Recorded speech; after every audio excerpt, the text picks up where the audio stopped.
It's Emil. It's Emil Guillermo. Emil, I'm up to you.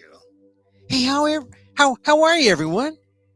It's Monday. It's the day that explorer discovered the Ohio State University. He called it the Ohio State University when he discovered it, in fact, in Columbus, Ohio. That's not what Columbus Day is for? Oh, you better tell those people who are drinking already in Columbus. They're celebrating. Do they have a good football team even this week? This year? No, it's Columbus Day because Columbus was Italian sailing for the Spanish. Otherwise, there would be a salami on the American flag. You know that they'd stick something Italian on the American flag, a salami or some kind of sausage. But he was sailing for Spain, and he had the three boats because they're pack rats. And suddenly, over the course of a few decades, people realize, why are we celebrating Columbus? Oh, look, is it his blousy getup, from his shirt to his pants? What is it about Columbus? He thought he was in America. He was, in fact, in the West Indies. He wasn't even close to Columbus, Ohio. He was just in the wrong place. And yet we continue to sort of like honor the colonial instinct and say, oh yeah, well, they were close. There were people to be conquered. They were close enough. Yeah, but there were already people here. It's like if you went knocking, like take some random walk in your neighborhood and knocked on the door and, forget the knock. Just open the door and just like set up shop in some home in your neighborhood. Because there may be people there already, but they're not home when you came in. And then, of course, when they come in, they say, "Oh, what are you doing here in my house, neighbor, now ex-neighbor?" And you say, "Well, I wanted to pull a Columbus, and I thought your house was better than mine, and I thought I'd announce it mine to the world." Yeah, that doesn't cut it now. We're the indigenous home residents. Get the heck out of here. We are the indigenous in the neighborhood. And, if you're in some of those new suburban neighborhoods where, they just like plow down some trees and there's like no neighborhood. And like you were in the first families, you are indigenous to that suburban neighborhood. Imagine if someone just came into your house and said, look, we want to pull a Columbus. We like this house. Oh, wait a minute. We're here first. Yeah, but we're sailing for Spain, and we got three boats and a Mayflower moving van. So please get the heck out. I swear, that kind of thing happens all throughout history. And finally, people here, good people who recognize fairness and justice, said, "Oh, you're not going to get away with that stuff anymore, Columbus. You can have your parade. You can celebrate Italianism. You can celebrate spaghetti and salami." Really, if Columbus had his way on the American flag, there'd be at least 13 salamis, or at least one salami. 13 stars, 50 stars, 13 bars. Oh, flag design, not my thing. Hey, it's Emil. Emil Amok's Takeout. This is what we call it. We're here live Monday through Friday. This is show number 155. WDAAAT. What does an Asian American think? That's a question we answer. We answer that. We fill the void here at Emil Amok's. We do it live because, well, that way we don't have to edit. I mean, that way you know it's dangerous. And we come your way 2 p.m. Pacific live Monday through Friday. We weren't going to take Columbus Day off just because he was squatting and he thought he was discovering America when he was really in the West Indies. We weren't going to take a day off. Nah. And besides, there's a lot to talk about today. And if you note by your watches, it's still only 1:56 Pacific p.m. or 1:56 p.m. Pacific, which means we are in the Lanyap extra time. Your little something extra before we start up at 2 o'clock. Of course, there's always spillover. That's just the way it is. But today is, we mentioned, it's Columbus, well, formerly Columbus Day, now Indigenous Peoples Day, because we honor the people who were there first, right? I mean, that really is it. Someone asked me, I wrote a piece about Filipino American history, and I said, Filipinos were here first. We weren't indigenous, but we were the first foreign people to come here, October 18th, 1587. And I kept mentioning there first. He said, Emil, you keep mentioning that Filipinos were first. Yeah, because if the indigenous were here first and we honor that, well, as first foreigners, first Asians here on record, we should honor that. This is, of course, October 11th, and we are getting to the heart of Filipino American History Month, as declared by the Filipino American National Historical Society. It's also, there's some official proclamations also around the country that this is indeed Filipino American History Month. I believe Obama had a proclamation to that effect. So a lot to celebrate. Indigenous Peoples Month. This is also National Coming Out Day, which is unrelated to me being in a closet here. I'm actually in my gone closet. But I guess that's, well, for a cisgendered guy to be in a closet, I guess that's kind of a natural thing. But no, it's National Coming Out Day. I heard someone, a guy who reads the news, say, well, I did 5 years ago come out, he said, which is a kind of a back way into saying I came out, and it was kind of a softened revelation.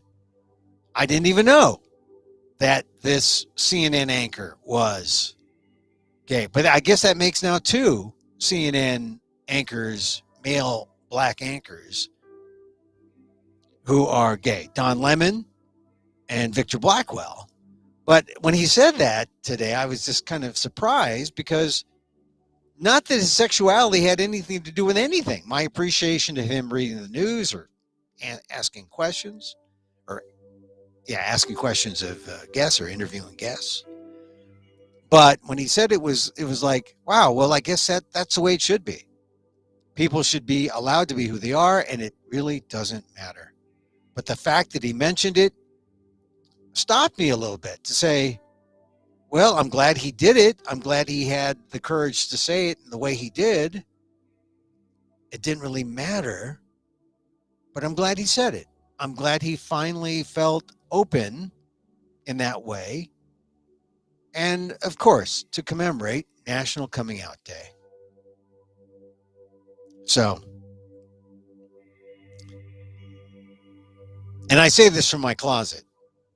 I'm gay friendly. And I support people who are grappling with that decision. You know, they're saying that a lot of people now are going back in the closet because of the situation in the world. That there's a lot of non-gay friendly, certainly non-trans friendly. But no, I've been very gay and trans friendly for a while now. And you do what you need to do, but know that there's support on National Coming Out Day. And for Asian Americans, You know, Asian Americans, I saw a comedian on my Twitter feed who is a trans Asian, funny, funniest, one of the funnier Asian comedians I've seen in a while. And so a shout out to Robin Tran, who I discovered on my Twitter feed for some reason. Very funny. And it shows you how things are moving. I mean, it used to be when someone was a gay Asian comedian, that was like kind of like surprising. Oh, and yet there's so many gay Asian comedians now that if you're a cis Asian, well, I guess you're back in the Kung Fu farm and all the gay Asians, they're the hip ones. You know, the Bo and Yangs but now you got to go beyond. Now it's like they're the trans Asian, and sign of the times, huh? So National Coming Out Day, we mentioned that. Funny, I posted something about Robin Tran, thought he was funny. A lot of people still upset about Dave Chappelle saying things about LGBTQIA plus. Look, here's the thing. We live in a free country. Thank goodness. And we're allowed to have free speech, and we're allowed to have debate. So I think it's good. A comedian can go and make fun and can say things, can use his platform or his or her platform and their rhetoric. But you know what? They ought to be prepared for speech coming back saying, no, no, no, no, no, or yeah, yeah, yeah, yeah, yeah, or whatever. The discourse has begun. That's America. So if you like it, you're free to do so and laugh. If you dislike it, you're free to say, you need to use your platform more responsibly, Mr. Chappelle. And to debate that point to your heart's desire. And then Mr. Chappelle will have to decide. How far does he go? Does he drop the bits from his act? Does he change his tune? That's the marketplace. But notice, we don't censor. We don't censor in America. That's not what we do.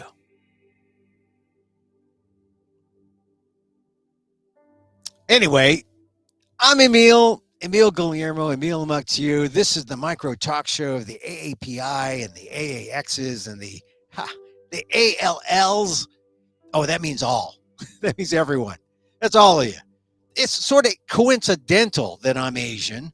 I'm an AAF, Asian American Filipino, but who's counting, right?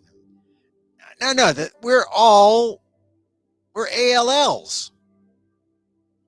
And I just like to talk about things that usually get left out of the discourse, gets left out of the conversation.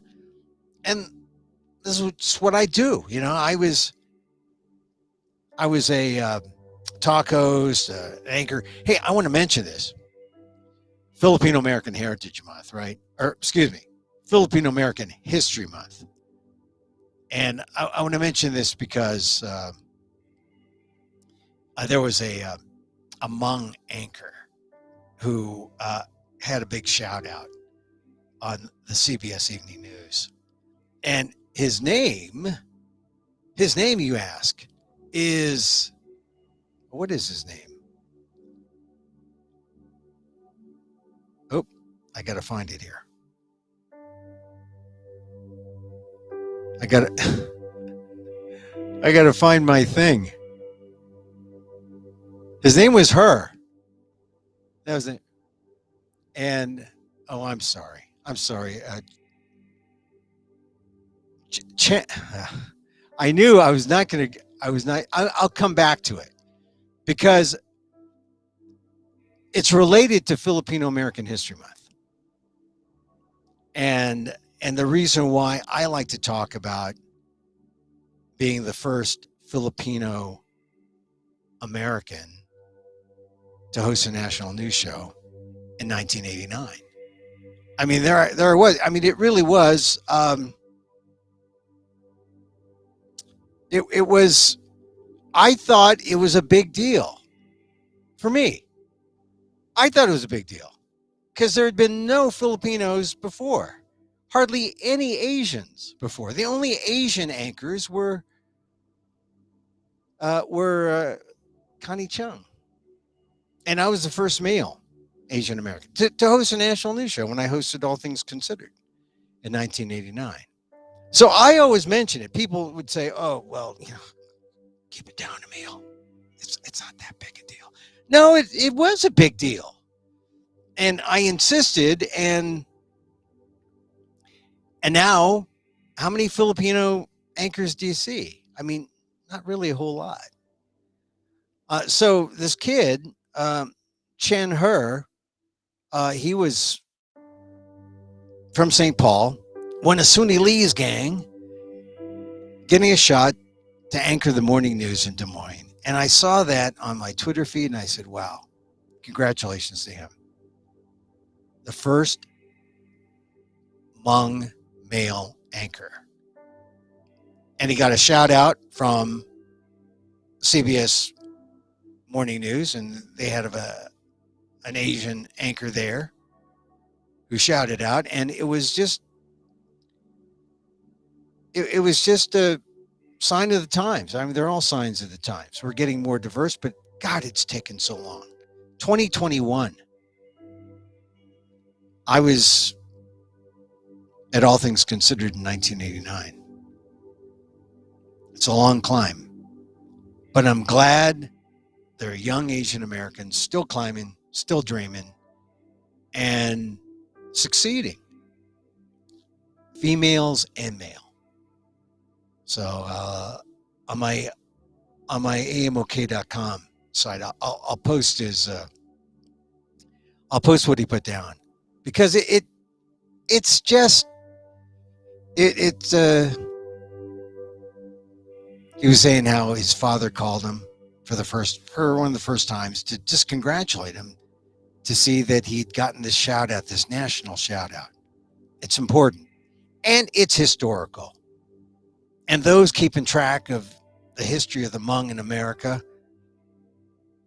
they'll note this as a milestone. Just like I hope that the Filipinos will note, yeah, that time Emil Guillermo went on NPR and said, it's All Things Considered. I'm Emil Guillermo. They'll note it and say, a milestone for how we were a little less invisible, albeit in radio, but a little less invisible than normal. All right, so I'm here, and I was just preparing to talk about Vincent Chin today, because I don't know if you caught it. This is Life with Lisa Ling last night. It really is one of the best tellings of the Vincent Chin story that I recall ever seeing in the mainstream, because Lisa Ling has time. She's got an hour. She could put it in context. She's got a staff. I don't know when the show's on. I mean, it's on Sundays, but it always pops up at all these weird times. 7 o'clock is usually when it's on. I had it recorded and I caught it.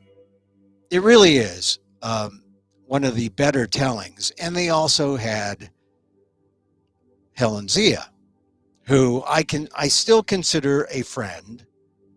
And even though we've had a few words, as they say, but I still consider her a friend. She has said some nice things about me that I'll never forget, which will always bond me, because she came to my corner and recognized what I do. So I just want to say she was really great in that show with Lisa Ling because she just outlined everything. And I want to share something with you. If you go to wherever you podcast, go to Emil Amok's Takeout, the podcast version of these shows. Go back to, or actually go to ALDEF, the Asian American Legal Defense and Education Fund, and go to June 18th, 2017. The blog post that I wrote, June 18th, 2017. It's my interview with Helen, my thoughts on my interview on Chin's killer and Ronald Liebens, and just see my version of the story. It's not that different from Helen's, but I saw Helen tell the story in such a clear way yesterday, and it was brought out by Lisa Ling really well to show what Detroit was like in 1982. And you really need to know the context of the economic context in Detroit and in the United States in 1982. And if you're an auto worker, what life was like and how your life was threatened to the point where scapegoating Asian Americans was almost like scapegoating Asian Americans for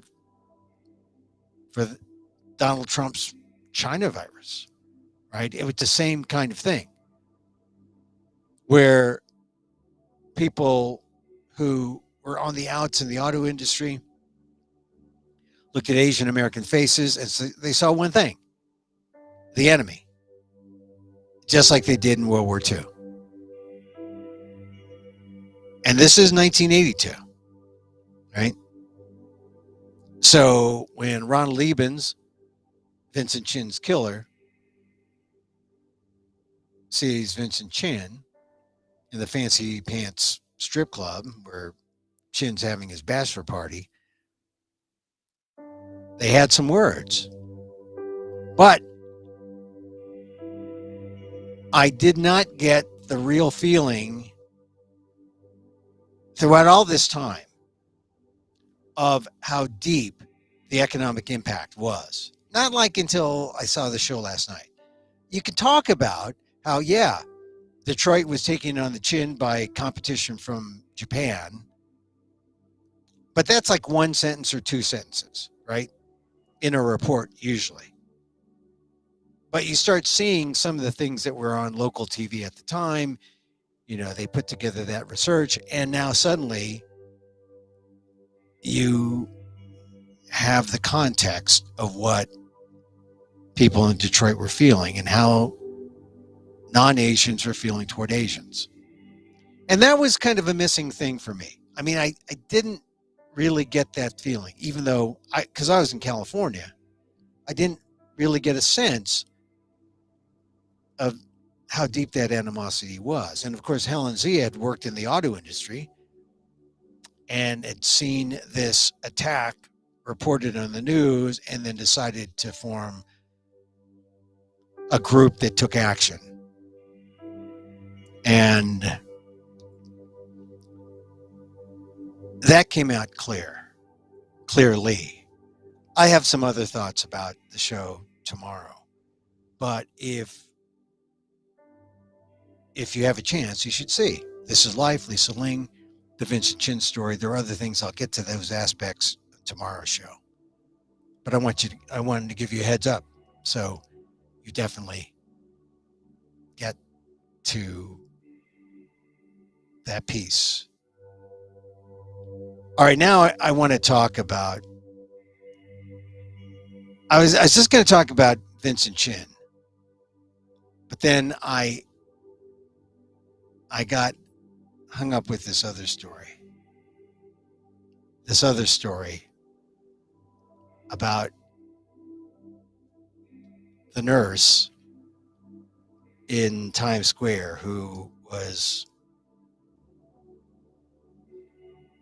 She wasn't targeted.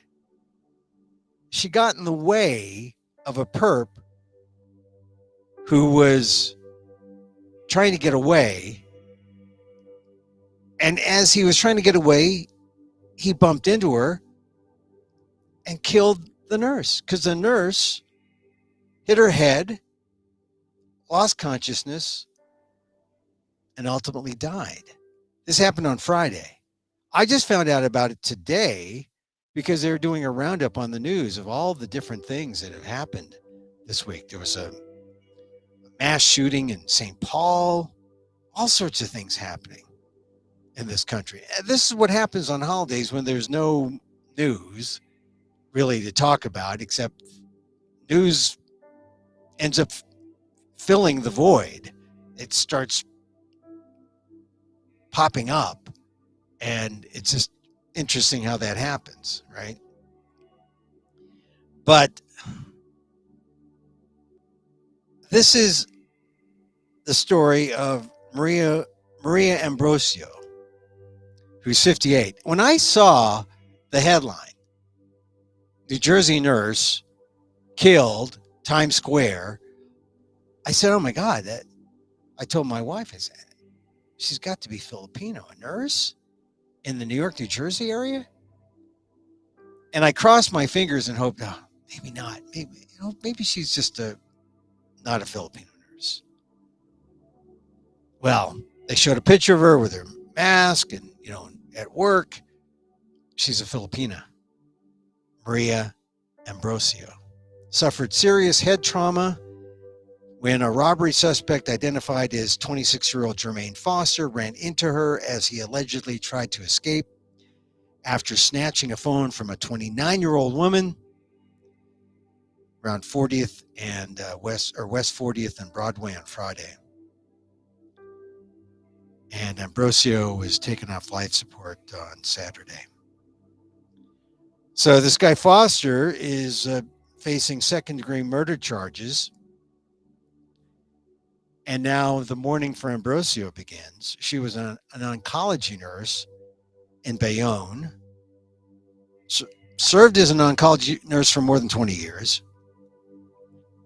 worked at CarePoint Health, was a devoted employee, was well liked by everyone, ceaseless dedication to patients, spend less time complaining and more time working. We need to take care of the patients. That was what a colleague said was Ambrosio's approach. Patient care was her motto. So the mayor of Bayonne, Jimmy Davis, has asked the community there to pray. I mean, she's an important member of the community. Philippine consulate scheduled a mass this afternoon at St. Francis of Assisi Church on West 31st. And they invited all members of the Filipino-American community. And this is I don't know Maria Ambrosio, but I know Maria Ambrosio. Does that make sense? I don't know her, but I know her. I don't know her, but I could call her Ate. And it just saddens me. On Friday, too, this happened. A day when we were celebrating Maria Ressa, the announcement of Maria Ressa, a journalist, being named Nobel laureate, Nobel Peace Prize laureate. I mean, that's like the top prize, a journalist, because she stood up to an alleged abuser of human rights who happens to be the president of the Philippines. Just another one of those. He's just another one of those moments in Filipino-American history that you have to stop and take note and honor it. Right? Maria Ressa, Filipino, born in the Philippines, came here as a young girl to Toms River, New Jersey, got to Princeton, Fulbright scholar, gets a job at CNN, goes back to the Philippines. So she's really a 1.5, right? Goes back to the Philippines and makes her mark reporting on her country, her ancestral home, and follows the biggest story: the extrajudicial killings in the administration of President Rodrigo Duterte. And now she faces really how to cover the future of democracy in the Philippines with the elections coming up. And the Nobel Committee has essentially said, we are going to angel fund a pro-democracy movement for the world. And they awarded her the Nobel Peace Prize. So Maria Ressa and Rappler, right? That's that story. Filipino-American story in the Philippines. And then here is Maria Ambrosio. I don't know when she immigrated here. She's 58. So I imagine she probably came here post 65. She came here and she made her mark as an oncology nurse for 25 years. She lived her life, her American dream. Here she was in Bayonne, out on Friday in Times Square. Wrong place, wrong time. A perp's running away, doesn't see her. Was she invisible? Is it because she was Asian? We don't know. She just happened to get in the way. I don't mean to connect all the things that are happening toward Asians. But the perp did not care about her life. And now Maria Ambrosio is gone. Just like that.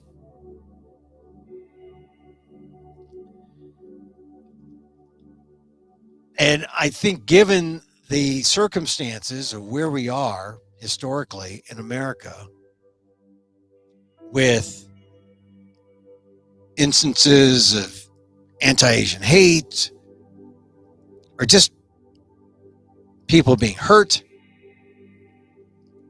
this may not be a direct cause of her Asianness. But the perp did not consider her well-being, her presence. She was invisible. Sure, he just wanted to get away. He's been described as somewhat deranged after stealing a phone.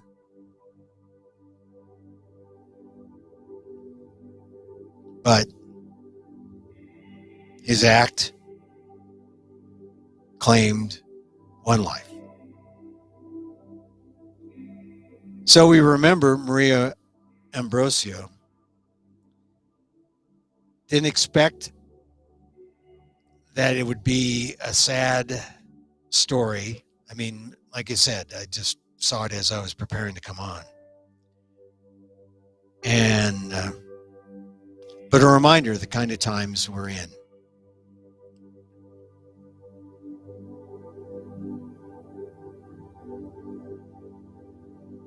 Yeah, like I said, I don't know Maria Ambrosio, but I feel like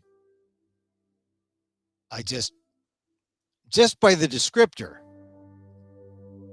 New Jersey nurse, killed in New York. I just had that feeling. Oh no, I think I know this woman. And then I see her picture and I say, 58. I feel like I know this woman. She could have been my auntie. So it makes you appreciate your own life, sense of our community, what we're experiencing, these last couple of years, 9,000 hate instances toward all Asian Americans. Although, as I said, this may not be directly connected to Ambrosio's Asianness, but results the same. Life is lost. And the perp didn't really care.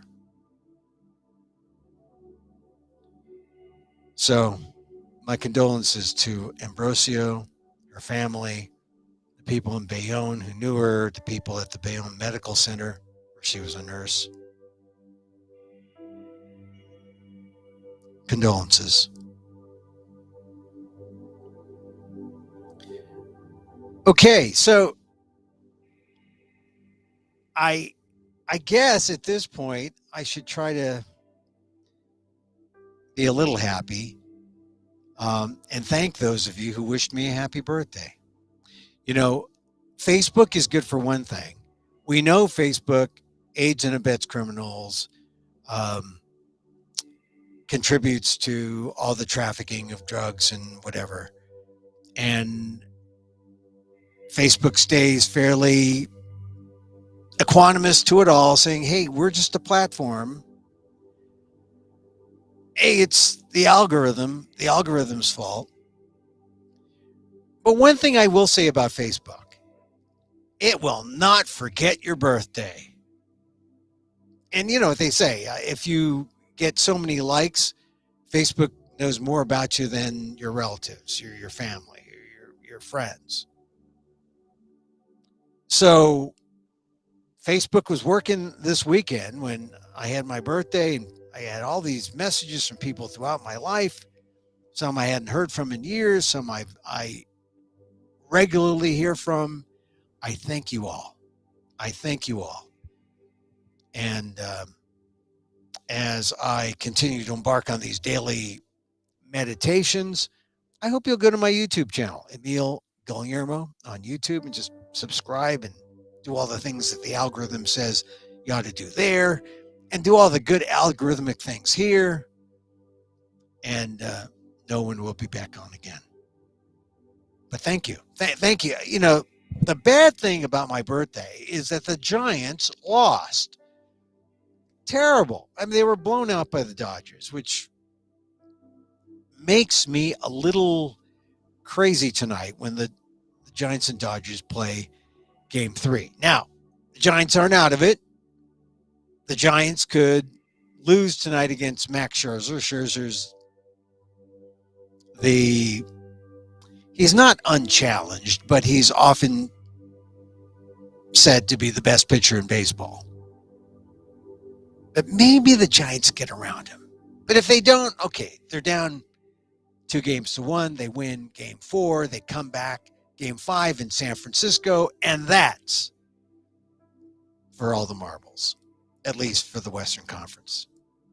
And then they go into the National League Championship Series, hopefully, and they beat whomever, Atlanta, Milwaukee, and then they go to the World Series.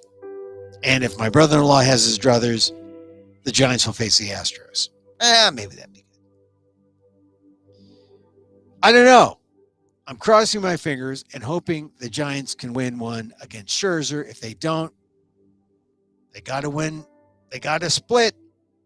They got to mirror what the Dodgers did in San Francisco and split 2 games, and hopefully they can win one between their pitchers, Alex Wood and DeSclafani. Not exactly 2 pitchers who inspire tremendous confidence, although they've been good. Maybe they put out, well, if that happens, then you know who pitches Game 5. Logan Webb, the guy who pitched the masterful Game 1 for the Giants. So let's just hope it works out. Game 3 tonight in Los Angeles. A couple other things before we say goodbye. I just keep looking at the numbers. Coronavirus continues to be a top concern. We get more deaths. I mean, not as many, but you look at where we are now. I say this because I say, why are people thinking that the coronavirus era, the pandemic is over? We have more deaths now than we did at the beginning of the pandemic. And at the beginning of the pandemic, we were, when we were locked down, we were crazed, right? We were crazed and we were locked down. And the number of deaths that we had, or the number of cases that we had back then, is like a fourth of where we are now. I mean, I'm just eyeballing the graph. But we still have a high number of cases. That is, we never would have expected or tolerated back in February of 2020. Why would we tolerate it in October 2021? Keep your guard up, mask up, guard up, pray for vaccine mandates. I mean, that I think is the way to go. I think that's the way to go. That'd make me feel happy. Oh, my birthday cake. Let me mention my birthday cake. One of the things I did for my birthday, I helped my wife milk our almond cow. And this is for you vegans, an almond cow is like this is like a device you need. Because it's not like having a real cow where you have to milk it and feed it. It's just a device. But the good thing about this almond cow, you put almonds in it, and then it gives you your milk. You don't have to use the nut sack where you're actually milking the nut sack. The machine does it all. But the beauty is you're left with this pulp that you can make vegan brownie cake, which is like delicious. It's better than any regular cake that you can buy. So if you're a vegan and you say, I don't know if I should buy oat milk or almond milk, it's also expensive, or soy milk, the almond cow. Ugh. Every good vegan household should have at least, one almond cow and a fake chicken. I mean, it's just to complete the household. Anyway, that's what I did on my birthday. Thank you for being here. I'm Emil Guillermo. I think I mentioned everything. We're going to mention Vincent Chin, Lisa Ling, Columbus. We joked about Columbus. We talked about her, the anchorman. Oh, it says Anchorman. Oh, that was bad. Anchorman. And I'm sorry, I don't have the exact thingy here that talks about, his name is Chen. Chen Her. Chen, I'll catch you tomorrow and I will mention your name properly. He's the morning anchor in Des Moines, where I recently spent, 5 days, which were the 5 longest years of my life. Actually, it was like 2019. Car broke down. But first male Hmong anchor. So I congratulate Chen Her over in Des Moines. All right.